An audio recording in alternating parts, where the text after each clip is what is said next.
बच्चों, तो कैसे हो आप लोग। आई होप आप लोग अच्छे होंगे। तो आज से हम चैप्टर शुरू करने जा रहे हैं वास्तविक संख्याएं, कक्षा 10 गणित वास्तविक संख्याएं।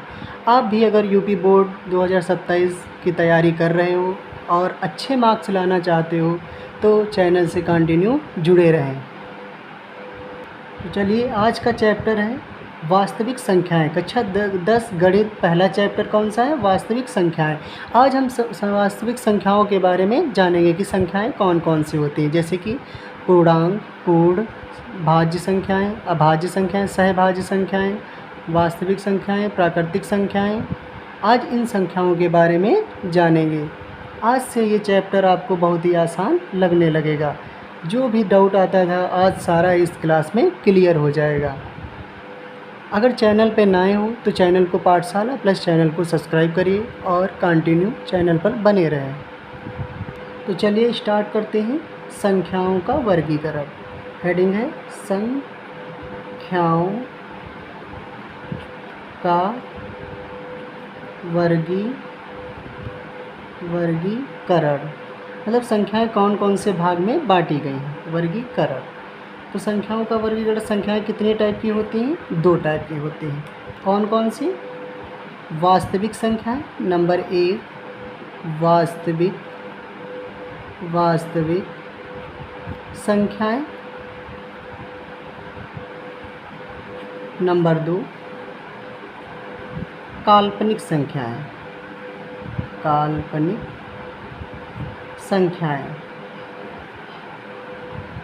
संख्याएं। अब देखिए कौन कौन सी संख्याएं होती हैं? वास्तविक संख्याएं एंड काल्पनिक संख्याएं। अब देखिए वास्तविक संख्याएं कौन सी होती हैं? वास्तविक संख्याएं कौन सी होती हैं? जिसे संख्या रेखा पर निरूपित किया जा सके। जैसे कि आप जैसे कौन सी संख्याएं, एग्जाम्पल में कौन सी संख्याएं हैं जिन्हें संख्या रेखा पर निरूपित कर सकते हैं? जैसे 3 है, -7 है, 5 है, 19/13, 0.0675। ये ऐसी संख्याएं हैं जिन्हें हम संख्या रेखा पर निरूपित कर सकते हैं। और काल्पनिक संख्याएं कौन सी संख्याएं होती हैं जिन्हें हम संख्या रेखा पर निरूपित नहीं कर सकते हैं? जैसे कि जिसे हम संख्या रेखा पर निरूपित नहीं कर सकते, ऐसी संख्याएं। कौन कौन सी संख्याएं होती हैं? जो रूट की होती हैं, रूट में हो और माइनस में हो। जैसे कि जिनका रूट ना निकलता, -7, रूट -3, रूट -5। और देखिए यहाँ पास एक इम्पॉर्टेंट बात है। कौन सी है? अगर आप माइनस का रूट 1 बराबर आई होता है, ये माइनस का रूट 1 बराबर आई के बराबर होता है, ये आई के बराबर होता है। जैसे आप इसको कैसे लिखेंगे? a + IB। मतलब ये माइनस जो रूट है, माइनस करने के लिए आपको माइनस का रूट 1 होता है तो यहाँ पास आई हो जाता है। जैसे कि आप कैसे लिखेंगे? √5 को माइनस का √5 और माइनस का √3 को कैसे लिखेंगे? 5 + 3i, माइनस प्लस हो जाएगा। ऐसे ही आप लिखेंगे। अब देखिए ये संख्याएं समझ में आ गई। वास्तविक संख्या कौन सी होती हैं? जिसे संख्या रेखा पर निरूपित किया जा सके। और ऐसी संख्याएं जिन्हें हम संख्या रेखा पर निरूपित नहीं कर सकते हैं उन्हें कौन सी? काल्पनिक संख्या का। जैसे √-7, √-3, √-5। अब देखिए ये जो वास्तविक संख्याएं होती हैं इसके भी 2 पार्ट होते हैं। कौन कौन से? यहाँ पास डालेंगे वास्तविक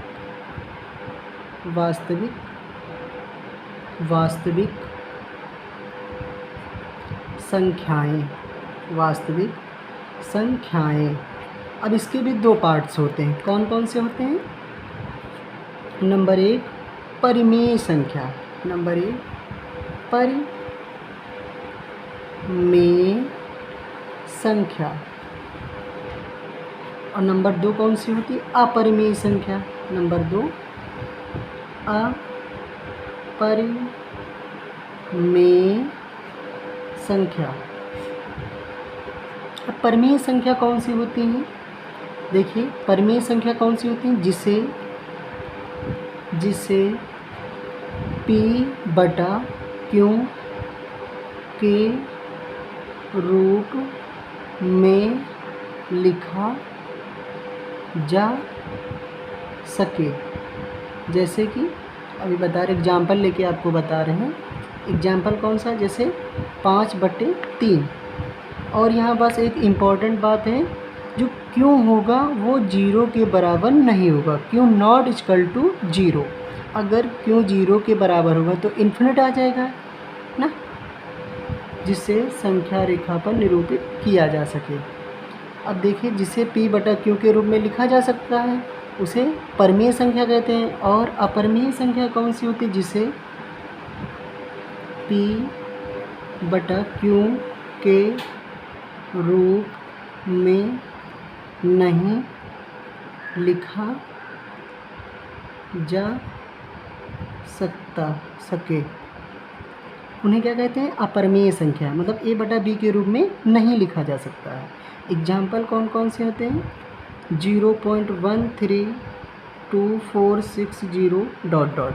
एक पाई का मान मेंसुरेशन में आप पढ़े हो, पाई का मान 22/7, पाई का मान 22/7, पाई का मान कितना होता है? 22/7, या फिर आप कह सकते 3.141592 ...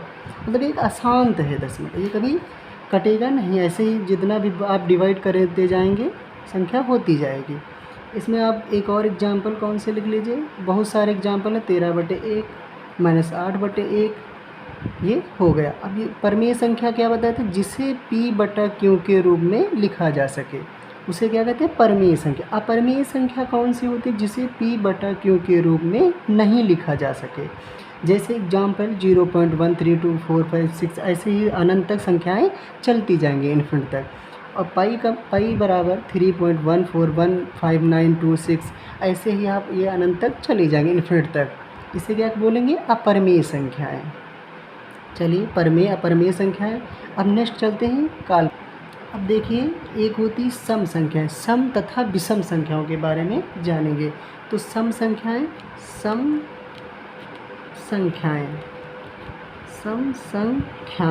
आपको एकदम डिटेल से बताया जाएगा। जो भी बताया जाएगा एकदम निचोड़ से, बेसिक से हाई लेवल तक। अब सम संख्याएँ कौन सी होती हैं? जिसे जो संख्या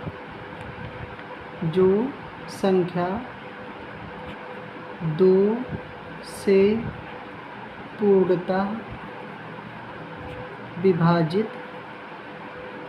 विभाजित हो, उसे हम सम संख्या कहते हैं। एग्जाम्पल 2, 4, 6, 8, 10, 12 ये ... मतलब अर्थात वे संख्याएं जो 2 से कट जाए, 2 के मल्टीपल में आए, उन्हें हम क्या कहेंगे? सम संख्याएं। एंड विषम संख्याएं कौन सी होती हैं? नंबर 2 विषम संख्याएं। विषम संख्याएं एकदम डिटेल से आपको बता रहे हैं ताकि कभी ना भूलो। विषम संख्याएं कौन सी होती हैं? जो संख्या 2 से ना विभाजित हो। विषम संख्या कौन सी होती है? जो संख्या 2 से विभाजित ना हो। जैसे एग्जाम्पल लेंगे 1, 3, 5, 7, 1, 3, 5, 7, 9, 11, 13 ... अर्थात मतलब इसमें कहने का ये मतलब है कि जो संख्या 2 से विभाजित ना हो, मतलब ये जो एग्जाम मतलब होते हैं ये 2 के मल्टीपल में संख्याएं नहीं होती हैं। जैसे 1 2 3 3 2 के पहाड़े में आता है, नहीं आता है। 5 2 के पहाड़े में नहीं आता है। 7 ये भी 2 के पहाड़े में नहीं आता है। 9 ये भी 2 के पहाड़े में नहीं आता है। 11 13 17 19 ऐसे ही ये सब विषम संख्याएं होती हैं जो 2 के मल्टीपल में ना हो। अब देखिए अभाज्य संख्याएं। अब देखिए अभाज्य संख्याएं, अभाज्य संख्याएं, अभाज्य संख्याएं। अब अभाज्य संख्याएं क्या होती हैं?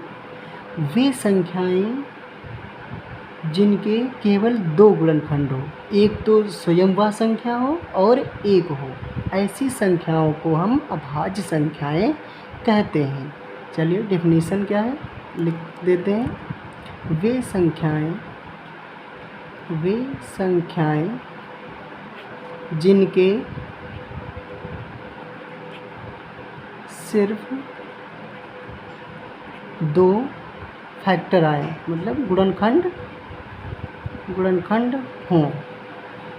जैसे एक तो वह स्वयं संख्या हो, एक तो वह स्वयं संख्या हो, दूसरा एक हो। जैसे एग्जाम्पल लेके समझाएंगे। एग्जाम्पल है जैसे 2 3 5 7 11 13। अब इसमें मतलब समझेंगे कैसे। अब 2 को तोड़ सकते हो आप? नहीं। 3 को तोड़ सकते हो? नहीं। 5 के फैक्टर निकाल सकते हो? नहीं। 7 का गुणनखंड कर सकते हो? नहीं। 11 के कर सकते हो? नहीं। जैसे कि आपको बताते हैं 2 का हम फैक्टर करेंगे तो एक तो 2 होगा, 2 के पहाड़े में 2 आता है, और एक के पहाड़े में आता है। ये अभी ये डिफिनेशन जो बताए थे, वे संख्या जिनके सिर्फ 2 गुणनखंड, एक तो वह स्वयं संख्या होती है और एक होता है। जैसे कि 3 को आप कैसे लिखेंगे? जैसे 3 को भी लिख के बताते हैं। एक तो 3 होगी, एक तो 1 होगा। ये आपकी अभाज्य संख्याएं होंगी। अब तो अभाज्य संख्या नहीं भूलोगे। अब देखिए भाज्य संख्याएं क्या होती हैं। अब देखिए भाज्य संख्याएं, नंबर 3 क्या है? भाज्य संख्याएं। भाज्य संख्याएं मतलब कंपोजिट नंबर्स।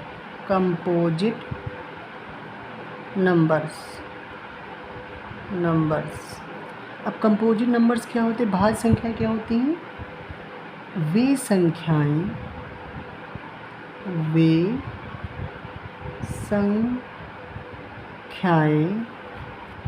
जिनके 2 से अधिक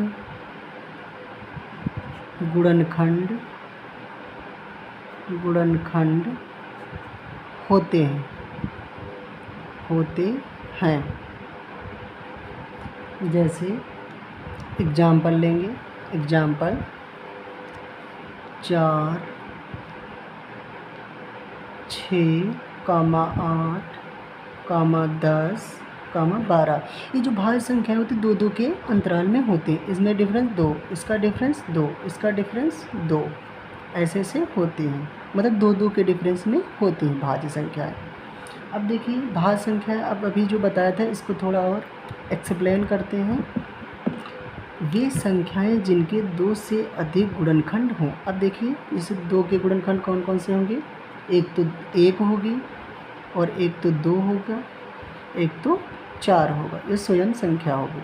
अब इसके देखिए 2 से अधिक फैक्टर हैं तो ये भाज्य संख्या है। जैसे 6 के आप देखिए 6 के कौन कौन से फैक्टर हैं? 1 होगा, 2 होगा, 3। अब ये फैक्टर हमको पता कैसे चलते हैं? 2 का पहाड़ा पढ़िए आप 6 आएगा, 2 3 6। अब 3 के पहाड़े में 6 आता है, 6 आया। अब ये स्वयं संख्या 1 होगी, 6। ठीक है, ये स्वयं संख्या होगी 6। अब देखिए नेक्स्ट है सह अभाज्य संख्याएं, सह अभाज्य संख्याएं। अब सह अभाज्य संख्याएं कौन सी होती हैं?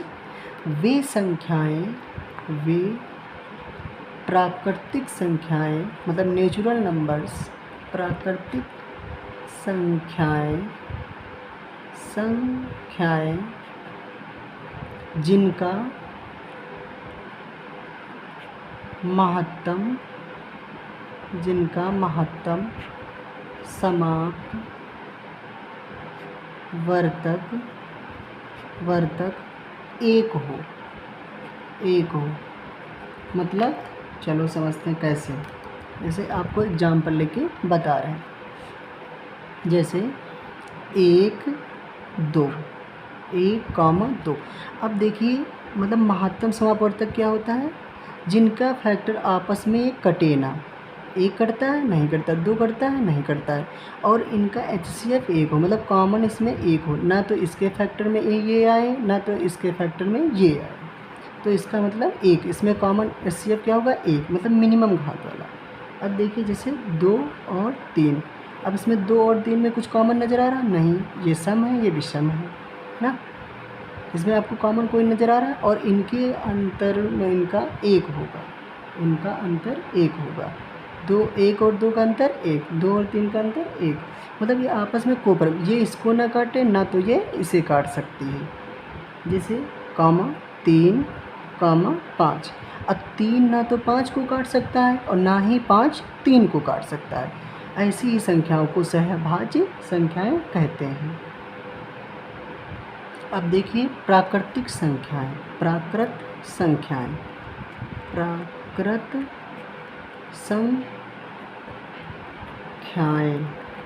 अब देखिए प्राकृतिक संख्याएं, नेचुरल नंबर्स।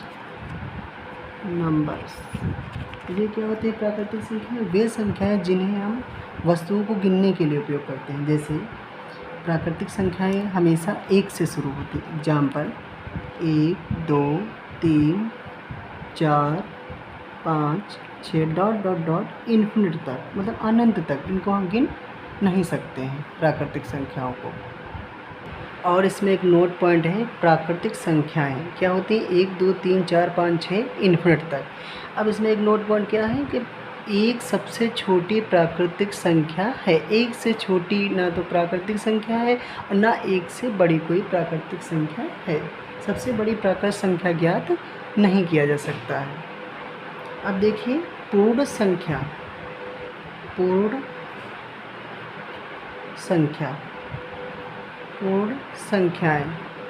कौन कौन सी होती हैं? होल नंबर्स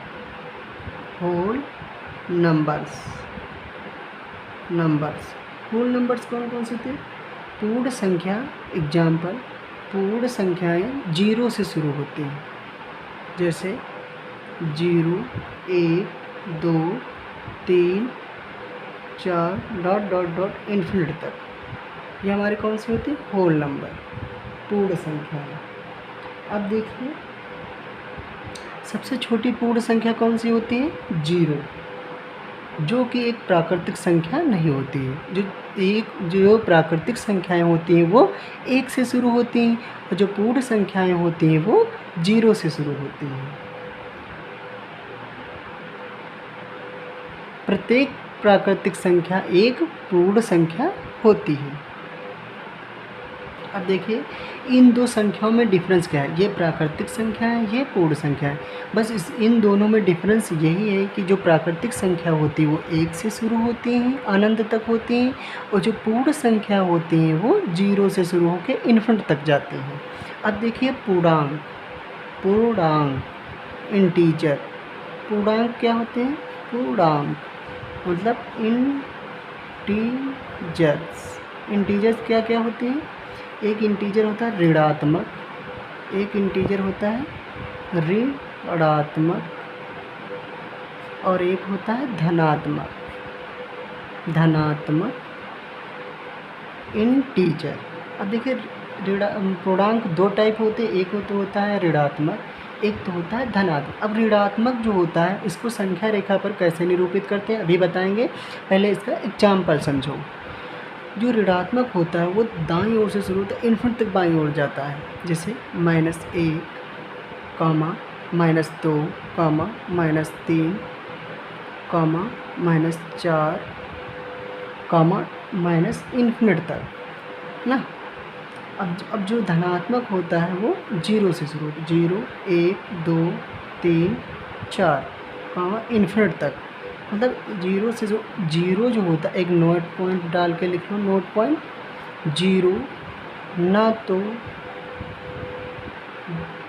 तो धनात्मक पूर्णांक है, ना तो धनात्मक पूर्णांक है, ना तो ऋणात्मक 0 धनात्मक एंड ऋणात्मक पूर्णांक नहीं है। ये नोट पॉइंट है, ये लिख लेंगे ऐसे। अब देखिए जो पूर्णांक होता है इसको संख्या रेखा पर कैसे निरूपित करते हैं। चलिए संख्या रेखा पर निरूपित करके बताते हैं। ये 0 इधर हुआ, 0 अभी बताए थे, ना तो धनात्मक पूर्णांक होता ना ही ऋणात्मक, तो ये एकदम रेखा के मिड पॉइंट पे होता है। तो जब आप धनात्मक लिखेंगे, ऋणात्मक पूर्णांक लिखेंगे तो आप इस तरफ लिखेंगे, ऋणात्मक पूर्णांक एंड इधर 0 के इधर दाईं ओर धनात्मक पूर्णांक। अब देखिए इधर धनात्मक पूर्णांक लिखेंगे तो 1, 2, 3, 4, ये सब इधर की प्लस की संख्या होती है, इधर प्लस की संख्या। और इधर आप लिखेंगे तो -1, -2, -3, -4। आप जब भी संख्या रेखा पर निरूपित करेंगे किसी भी संख्या को तो इधर ऋणात्मक होगा, इधर धनात्मक होगा। इधर 0 मिड पॉइंट में लेंगे क्योंकि 0 ना तो पॉजिटिव है इंटीजर, ना तो नेगेटिव इंटीजर है। तो जब धनात्मक लिखेंगे तो दाईं ओर और ऋणात्मक बाईं ओर। अब देखिए नेक्स्ट टॉपिक कौन सा है, गुणनखंड वृक्ष। मोस्ट इम्पॉर्टेंट ये भी है, गुणनखंड वृक्ष। फैक्टर ट्री, मतलब फैक्टर ट्री मेथड से बताएंगे किसी संख्या का गुणनखंड कैसे किया जाता है। बस जैसे आप गुणनखंड सिंपल करते थे वैसे ही करना है। जैसे कि एग्जाम्पल हम संख्या लेंगे 2520। अब इसका गुणनखंड कैसे करना है आपको देखिए।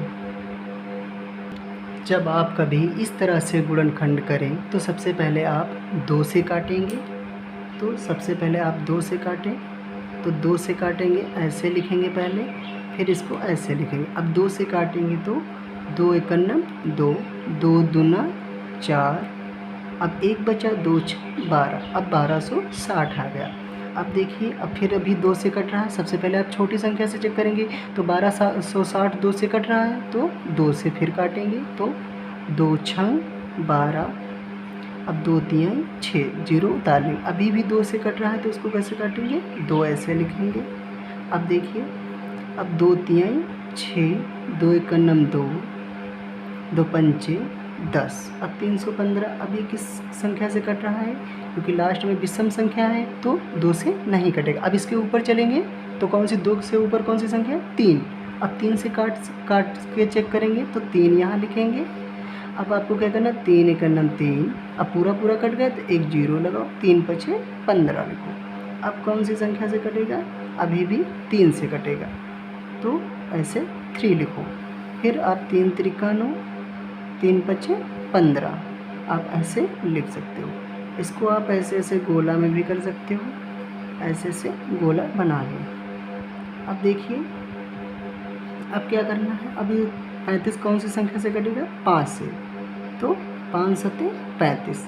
अब 7 किसी संख्या से कटेगा नहीं, तो 7 खुद ही एक अभाज्य संख्या है, तो 7 किसी संख्या से नहीं कटेगा। अब ऐसे ही आपको फैक्टर करना है, जितना भी आपको लेंथी हो ऐसे ही करना है। बस अब आप ऐसे लिख लेंगे, 2520 को निम्न प्रकार से लिखा जा सकता है। कैसे लिखा जा सकता है? अब जो इसके फैक्टर मिले हैं 2520 के, ये वाले फैक्टर नहीं है, ये वाले फैक्टर हैं इधर वाले, जिनसे हम इसको भाग किए हैं। तो कौन कौन से 2520 बराबर कौन कौन से फैक्टर हैं? 2 गुणे 2 गुणे 3 गुणे 3 गुणे 5। अब 7 किसी संख्या से कटेगा, अब 7 को 7 ही से कटेगा तो 7 ही लिख लो, यहाँ 1 लिख लो। अब कौन सा बचा है? 5 गुणे 7। अब देखिए 1 2 3, 2 3 बार लिखा है तो इसको और थोड़ा संक्षिप्त रूप में लिखेंगे, मतलब इसको और छोटा कर देंगे। तो 2 अगर 3 बार लिखा तो 2 की पावर 3 लिख लेंगे, गुणा लगाएंगे। अब 3 2 बार लिखा तो 3 की पावर 2 लिख लेंगे। अब 5 1 बार लिखा तो 5 की पावर 1। अब 7 1 बार लिखा तो 7 की पावर 1। बस यही उत्तर हो गया। आपको ऐसे ही गुणनखंड वृक्ष करना है। फैक्टर ट्री मेथड भी समझ गए आप कैसे करना है। अब चलिए नेक्स्ट। अब देखिए नेक्स्ट टॉपिक है एलसीएम एंड एचसीएफ। अब एलसीएम एंड एचसीएफ कैसे निकालते हैं, चलिए विस्तार से समझते हैं, इसको एक्सप्लेन करते हैं। देखिए महत्तम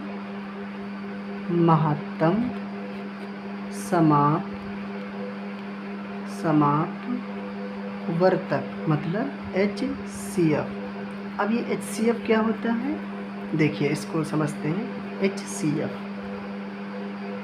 अब देखिए संख्याओं, इसको डेफिनेशन से समझते हैं, ऐसे याद रहेगा। संख्याओं में प्रत्येक उभयनिष्ठ मतलब कॉमन, उभयनिष्ठ मतलब कॉमन अभाज्य गुणनखंड की सबसे छोटी पावर लेंगे, मतलब छोटी घात लेंगे, ठीक है। मतलब सबसे पहले आप संख्या का अभाज्य गुणनखंड करेंगे, फिर जो संख्या आएंगी, जो उनके गुणनखंड जो फैक्टर्स आएंगे, उनकी सबसे छोटी वाली घात लेनी है। अब देखिए एलसीएम क्या होता है, एलसीएम लघुत्तम समाप वर्तक, लघुत्तम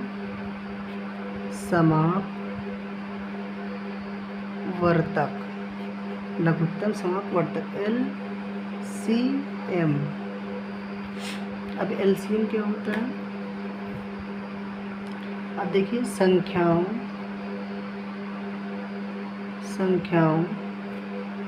में संबंध प्रत्येक अभाज्य गुणनखंड की सबसे बड़ी घात पावर लेंगे। मतलब इसमें क्या है, जो एचसीएफ होगा इसमें सबसे न्यूनतम पावर लेंगे और एलसीएम में सबसे बड़ी घात लेंगे। बस यही दोनों में डिफरेंस है। चलिए एग्जाम्पल से समझते हैं। और एक इसमें फार्मूला होता है और इसमें एक सूत्र होता है, फार्मूला एक फार्मूला होता है, जब दो संख्याएं A एंड B दी हों और एलसीएम एंड एचसीएफ में किसी भी दोनों में से कोई एक का मान निकालना हो। मतलब अगर ए तथा बी दिए और एलसीएम दिया है तो आपको एचसीएफ निकालना पड़ेगा। अगर एलसीएम एचसीएफ दिया है, एक संख्या दी हो तो दूसरी संख्या निकालनी होगी। जैसे एग्जाम्पल से देखेंगे अभी, जैसे सूत्र समझेंगे तो पहली संख्या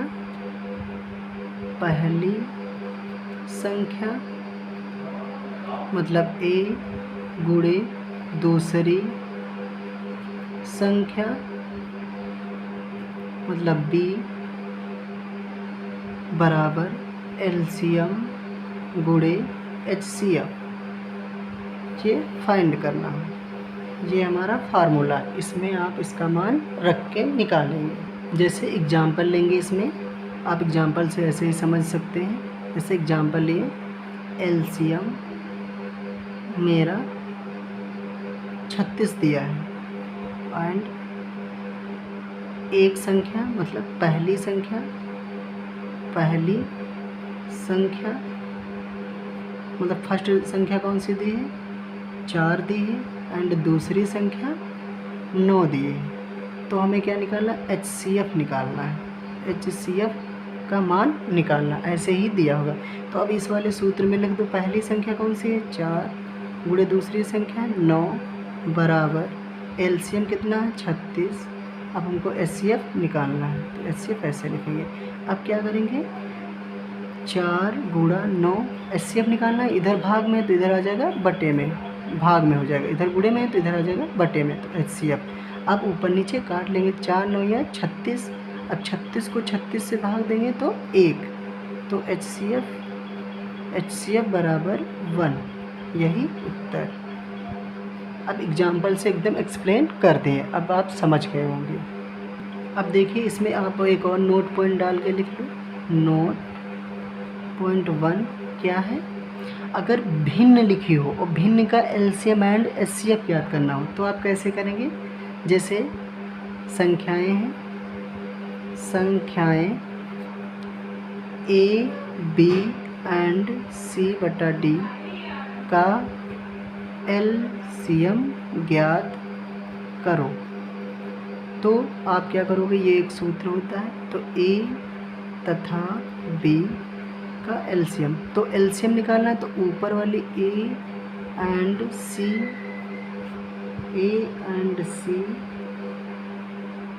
पी तथा क्यू का ए तथा सी मतलब ए और सी का एलसीएम, बी एंड डी का एचसीएफ निकालना है।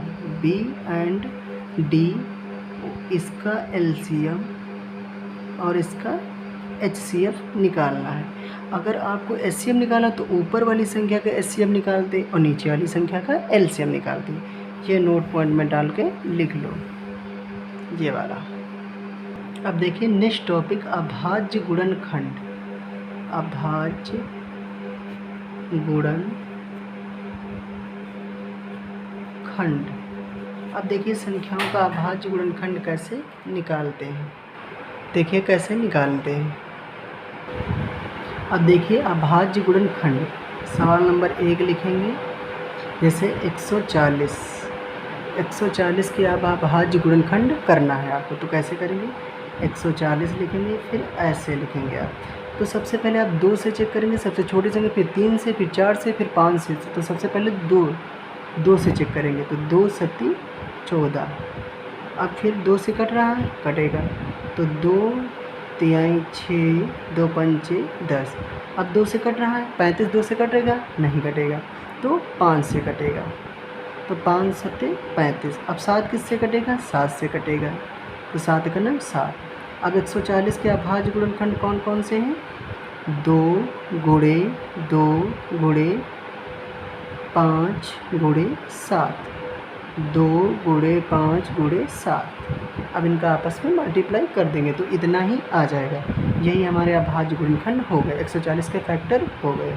अब देखिए सवाल नंबर नेक्स्ट दूसरा क्या आंसर है, 156। अब 156 के आपको टुकड़े करना है, मतलब अभाज्य गुणनखंड करना है। तो कैसे करेंगे, सबसे पहले आप क्या करेंगे, अभी बताए थे 2 से काटेंगे, सबसे छोटी संख्या से करेंगे तो 2 सती 14, 1 आया, 2 अट्ठी 16। अब 2 से कटेगा, हाँ कटेगा 2, 2 3 6, 2 9 18। अब किससे कटेगा? 2 से कटेगा। 9 2 से कटेगा? नहीं कटेगा। तो अब 3 से चेक करेंगे। 3 से कटेगा। 3 एकम 3, 3 त्रिका 9, तो 3 से कटेगा। 3 एकम 3, 3 त्रिका 9। अब किससे कटेगा? 13 से। 13 एकम 13। अब 156 के अभाज्य गुणनखंड कौन कौन से होंगे? 2 गुणे 2 गुणे 3 गुणे 13। अब इसको और भी संक्षिप्त रूप में लिख सकते हैं। 2 2 बार लिखा तो 2 की पावर 2 गुणे 5 गुणे 7। अब ये 2 2 देखो 2 2 बार लिखा तो 2 की पावर 2 गुणे 3 गुणे 13। यही गुणनखंड हो गए। ऐसे ही आप किसी भी संख्या का गुणनखंड करेंगे। अब देखिए अभाज्य गुणनखंड विधि द्वारा क्वेश्चन। अभाज्य गुणनखंड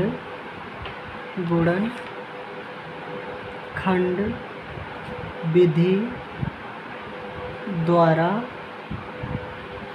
एलसीएम एंड एचसीएफ कैसे निकालें? अब देखिए अभाज्य गुणनखंड विधि द्वारा एलसीएम एंड एचसीएफ कैसे निकालते हैं, चलिए देखते हैं। संख्याएं लेंगे। क्वेश्चन नंबर 1 संख्याएं 6, 72, 120 का LCM and HCF. LCM and HCF जो भी आपके चैप्टर में जो भी कॉन्सेप्ट होगा सब आज क्लियर हो जाएगा। अब देखिए सबसे पहले आप क्या करेंगे? 6 के फैक्टर करेंगे। अभी बताया था अभाज्य गुणनखंड, सबसे पहले आपको अभाज्य गुणनखंड करना। तो 6 किससे कटेगा? 2 से। तो 2 3 6। अब 3 एकम 3। अब क्या हुआ? 6 के फैक्टर कौन से हो गए? 2 गुणे 3। अब देखिए 72 के फैक्टर करना है, तो ऐसे ही आप 72 के फैक्टर करो। 72 लिखो, ऐसे लिखो। अब 72 किससे कटेगा? 2 से। तो 2 3 6, 2 6 12। अब भी 2 से 36 कटेगा तो 18 आ जाएगा। फिर ये 2 से कटेगा तो 9 आ जाएगा। अब ये 9 किससे कटेगा? 3 से। 3 त्रिका 9, फिर 3 हो जाएगा यहाँ पर। 3 एकम 3। अब देखिए 72 को कैसे आप लिखेंगे? तो 2 3 बार लिखा है तो 2 की पावर 3 लिख लेंगे। 3 2 बार लिखा है तो 3 की पावर 2 लिख लेंगे। अब देखिए 120 का आप फैक्टर करेंगे। कैसे करेंगे? पहले 2 से काटेंगे। 2 6 12। फिर 2 से काटेंगे तो 2 3 6। फिर 2 से काटेंगे 15। फिर आप 15 किससे काटेंगे? अब 2 से 15 कटेगा नहीं तो 3 से चेक करेंगे। तो 3 5 15।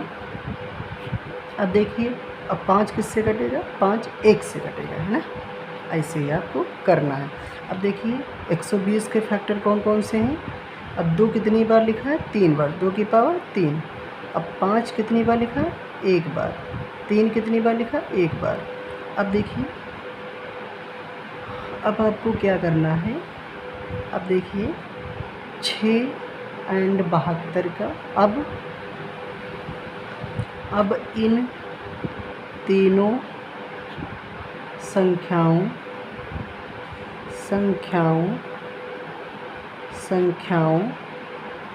अब इन तीनों संख्याओं कौन कौन सी संख्याएं? 6 72 120। 6 72 120। अब इन तीनों संख्याओं का एलसीएम निकालना है, तो कैसे निकालेंगे? ऐसे आप करेंगे। कैसे निकालेंगे?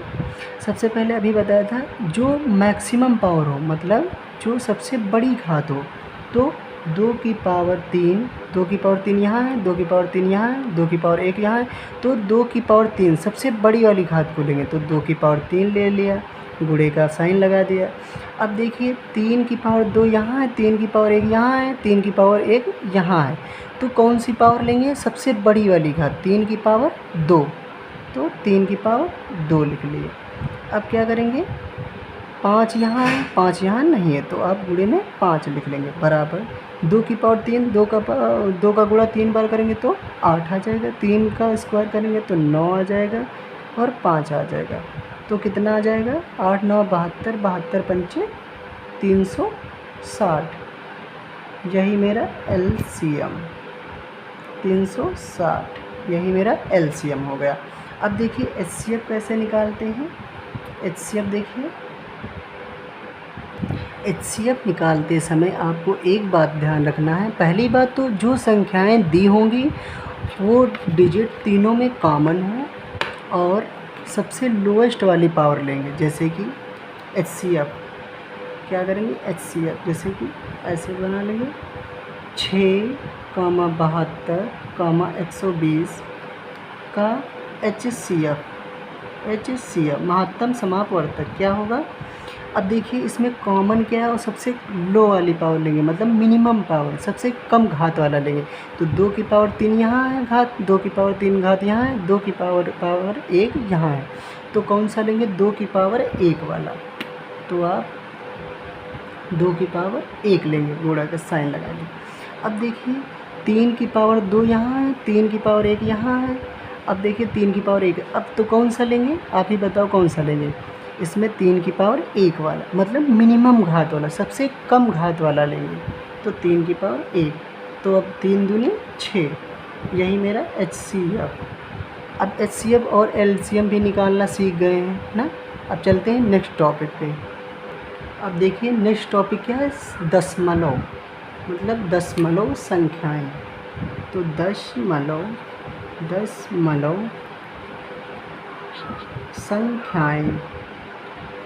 संख्याएं। अब देखिए दशमलव संख्याएं कौन कौन सी होती हैं। दशमलव भी संख्याएं 2 टाइप की होती हैं, एक तो शांत दशमलव होता है, एक तो शांत दशमलव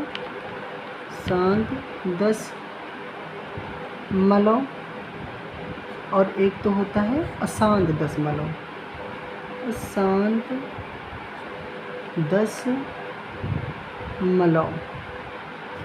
एक तो शांत दशमलव होता है और एक अशांत दशमलव होता है। अब देखिए शांत दशमलव कौन सा होता है, जो एग्जाम्पल जैसे समझेंगे। एग्जाम्पल कौन सा है, एग्जाम्पल समझेंगे जिसे भाग देने पर पूरी तरह से कट जाए, जैसे 1/2।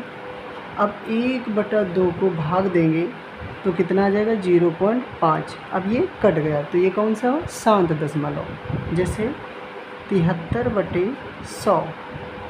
अब देखिए तो 0.73, अब ये कौन सा है, शांत दशमलव, मतलब कि भाग पूरी तरह से कट जाए, मतलब डिवाइड हो जाए एक संख्या।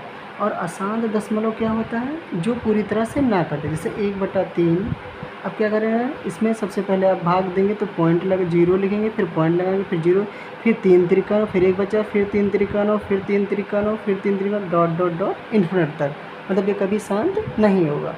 अब देखिए जैसे 59/99।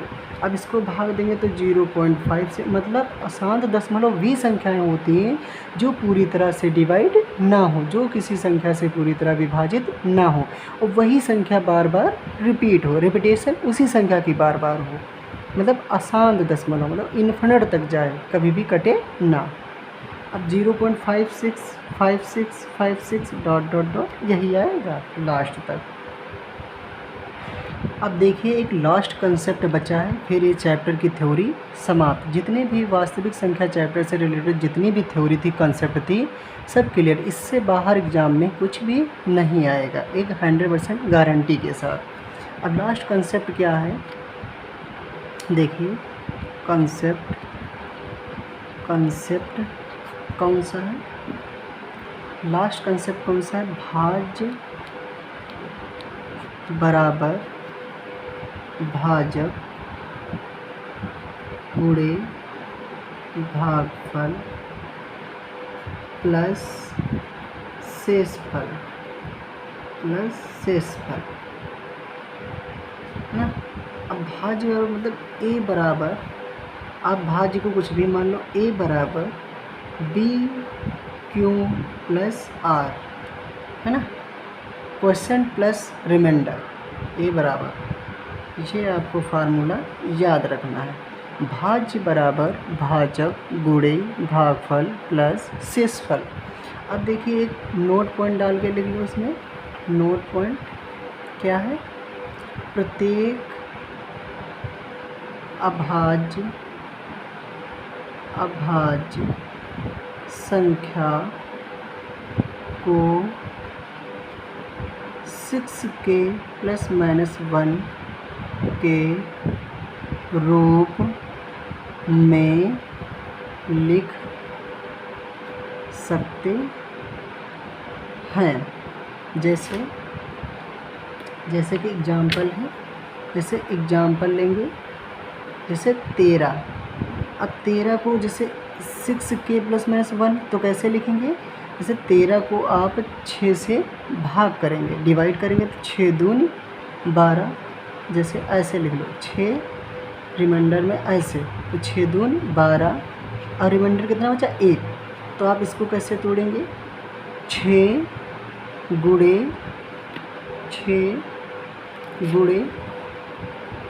2, रिमाइंडर कितना, क्वेश्चन कितना हुआ है, भागफल कितना है? 2, तो 2 + 1। अब देखिए, अब इसमें देखिए, इसमें सूत्र में इसको कैसे सैटिस्फाई करेंगे, मतलब देखिए भाज्य बराबर भाजक गुणे भागफल प्लस शेषफल। अब इसको आप प्रूव भी कर सकते हो।